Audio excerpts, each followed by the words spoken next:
Пасля ж суботы, на досвідку першага дня ад суботы, прыйшла Марыя Магдалена і другая Марыя паглядзець магілу. І вось страшна затрэслася зямля, бо анёл Господаў сышоў з неба і, падышоўшы, адваліў камень і сядзеў на ім. А выгляд яго быў як маланка, і адзенне яго, як снег белае.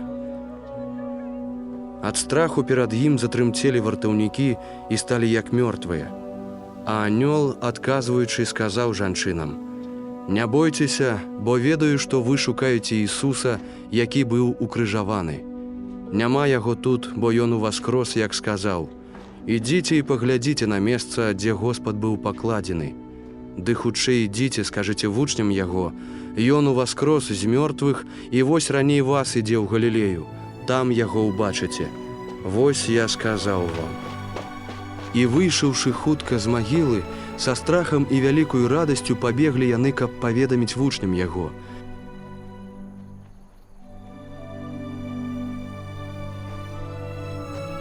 І калі яны ішлі апавясціць вучняў яго, вось Ісус сустрэў іх, кажучы: «Прывітаныя будзьце».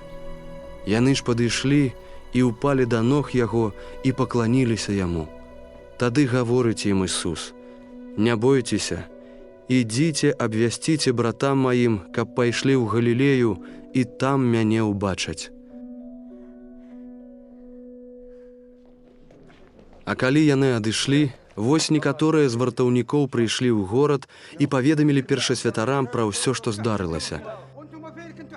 Тыя ж сабраліся са старшынямі і, учыніўшы раду, далі жаўнерам многа грошай, кажучы: «Паведамляйце, а вучні яго прыйшлі ноччу і выкралі яго, пакуль мы спалі».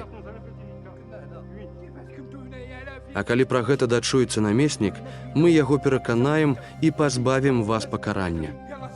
Яны ж, узяўшы грошы, зрабілі, як іх навучылі. І пашырылася слова гэтае сярод юдэяў аж да сённяшняга дня.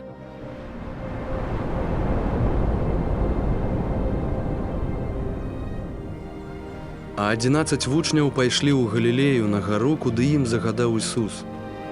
І, убачыўшы яго, пакланіліся, а некаторыя сумняваліся. Ісус жа, падышоўшы, звярнуўся да іх, кажучы: «Дадзена мне ўся ўлада на небе і на зямлі. Дык ідзіце і навучайце ўсе народы, хрысцячы іх у імя Айца і Сына і Святога Духа, навучаючы іх выконваць усё, што я вам перадаў. І вось я з вамі ва ўсе дні, аж да сканчэння века. Амін».